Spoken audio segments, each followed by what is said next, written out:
Welcome to the next lecture of monoalphabetic cipher. This is another type of the substitution technique.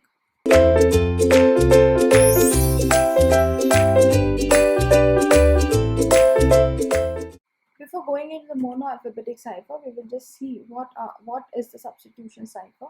In this type of the substitution cipher, the plain text letters are replaced by the other letters, or they are replaced by some symbols, or they are replaced by the numbers.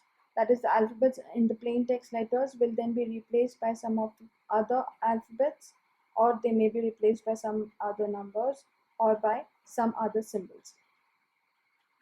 Or if suppose the plain text is viewed as a sequence of bits, then the substitution involves replacing the plain text bit patterns with ciphertext bit patterns. To go through the first substitution technique, that is a Caesar cipher. It was discovered or invented by a scientist named as Julius Caesar. It was first attested use in military affairs. In this cipher, how the cipher works is like, in the cipher, every alphabet or every letter is replaced by the letter 3 positions further down the alphabet. If we take the example, if we have the plain text as me after the toga party, then if we follow the above rule of replacing the letter by a letter 3 position further down the alphabet, then the M is being replaced by the alphabet P, E is replaced by H, T is replaced by W. We will see how this has happened. The transformations can take place in this manner. A is being transferred, or A is being ciphertext, or A is being converted into the alphabet D, B by E, C by F, D by G, E by H, F by I, following the rule of that every alphabet letter will be replaced by the third letter further down the alphabet, and so on. So the letter Z is replaced by the letter C. If we give mathematical letters, then A will be given as the number 0 and Z will be given as the number 25. And if we want to have the mathematical conversions, then whenever we are getting alphabet A will then be replaced by 0, B will be replaced by 1, C by 2, and so on. We can mathematically compute the Caesar cipher with these two equations for ciphertext and the plain text. How the cryptanalysis of the Caesar cipher takes place. Cryptanalysis type of the attack can happen on the Caesar cipher because we only have 26 possible ciphers. We only have 26 alphabets. And whenever we write a plain text in the English language, there is a tendency of repeating the alphabets. If the alphabets are being repeating, then the replaced letter or the replaced ciphertext is also repeating. So in this case, we can easily compute, because we have only 26 letters, we have only 26 possible characters to convert your plain text into the ciphertext. So we can try in each turn to convert your ciphertext into the plain text. A brute force type of a search can also happen on the Caesar cipher, because if we have been given a ciphertext, then we just have to try shifting of the letters, and we only have 26 letters, possible letters available with us. So those, every single alphabet can then be try with the shiftment of the letters, and we do need to recognize when have the plain text. That means if we want to have the plain text from the ciphertext, with the every letter of the ciphertext, we can just play with the trial and error method with different 26 possible combinations of the letters to get your plain text from the ciphertext. Here is an example which is given for the ciphertext. If you want to try, you can convert that ciphertext into the plain text. Now comes the concept of the monoalphabetic cipher. We have seen that with only 25 possible keys, the Caesar cipher is far from secure. A dramatic increase in the key space can be achieved by allowing an arbitrary substitution. A permutation of finite set of elements S in an ordered sequence for all elements with which element appearing exactly once. In general, we can say that there are n permutations of a set of n elements because the first element can be chosen in one of the n ways because we have only n alphabets, that is, we have only 26 alphabets available with us. So, the concept of the monoalphabetic cipher came into existence. The monoalphabetic cipher uses a key which is just the rearrangement of the letters of the alphabet. So that is, in this cipher, rather than just shifting the alphabets, we could jumble up the letters of the plain text arbitrarily. These different letters are then substituted for the letters in the message to create a secret message, then create the random cipher.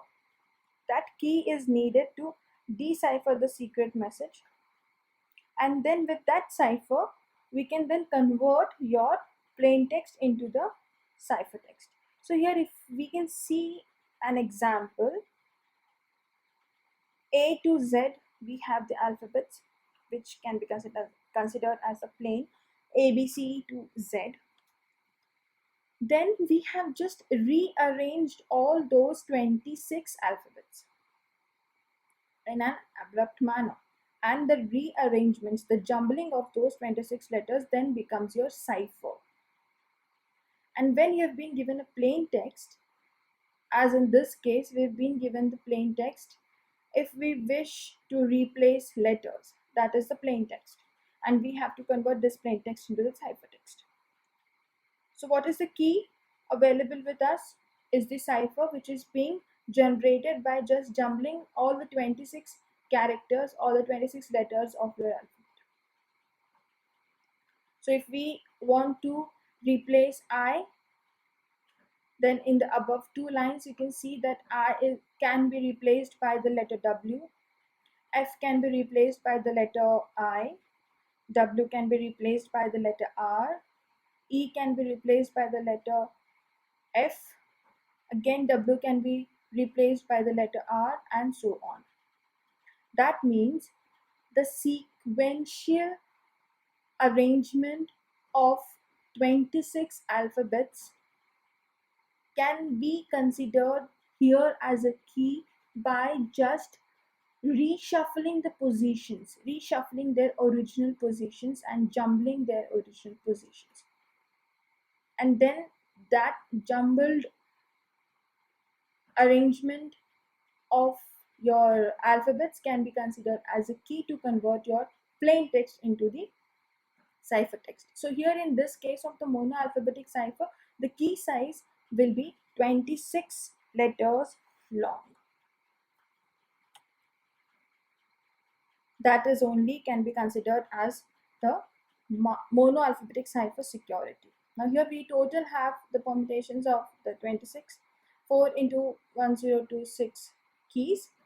With so many keys, it is secure against brute force type of an attack, because it then becomes somewhat impossible to the attacker to try these many combinations of the alphabets to get the plain text from the ciphertext. But this type of the monoalphabetic attack is not secure against some type of the cryptanalytic attack. Why? Because here the problem lies with the language characteristics. Because we have 26 letters, and when we write any plain text, there is the tendency of redundancy of the language, there is a tendency of redundancy of the letters. So we can say that human languages are redundant. Example, TH, IRD, SM, SHLL, NT, won't, These are some of the redundant languages which are being used in the English, or which can be used by the humans. So letters are not equally commonly used. In English, E is by far the most common letter, or we can say that the letters T, R, N, O, S, every alphabet is the most common letter to create a word. So there is the tendency of repeating of the letters. Other letters like Z, J, K, Q, X, they are fairly rare as compared to the letters which are mentioned above. So in the next slide, we can have a tabular representation of what the single, double, triple letter frequencies of various languages are there. Here we can see that the frequencies of the alphabets which are used in the English language, wherein you can see that the most commonly alphabet or the most frequently used alphabet is the alphabet E, followed by alphabet T, followed by alphabet A, and so on. So because of this problem, because of the redundancy of the letter, it then becomes prone to some type of the cryptanalytic attacks. So how it is being used in the cryptanalysis? What can be the key concept for the cryptanalysis type of the attack? Monoalphabetic substitution ciphers do not change relative later frequencies, because we have seen that the what are the frequencies of the different letters are there, and that doesn't change much. So to attack on such type of the ciphers, we only have to calculate the letters frequencies of the ciphertext. Whatever the ciphertext is available from which you have to generate the plain text, you just have to find out the frequency of the letters which are being repeated, and then just compare this distribution against the known one, and you can then generate the plain text from the ciphertext. Here is an example of an cryptanalysis. If we've been given this cipher, we just have to calculate the relative later frequencies, which can be seen in the next slide. Just guess about P and Z are E and T. Just guess ZW is the A and D, hence ZWP is proceeding. And we just have to use the trial and error method to finally get your plain text from the ciphertext, because here you have to deal with relative frequency of the letters, the relative redundancy of the letters, the relative repetition of the letters, and you can then easily get the plain text out of your ciphertext. So this is the letter frequencies in the ciphertext of the previous slide, wherein you can see that the letter P has a frequency of 13.33%, H, F, Z, and so on. So with this calculation, actually the any attacker can easily then do the cryptanalysis type of the attack, and with this letter frequency, and even can then decrypt your ciphertext to plain text. Hope you might have understood the concept of monoalphabetic cipher and the Caesar cipher with this lecture. Thank you.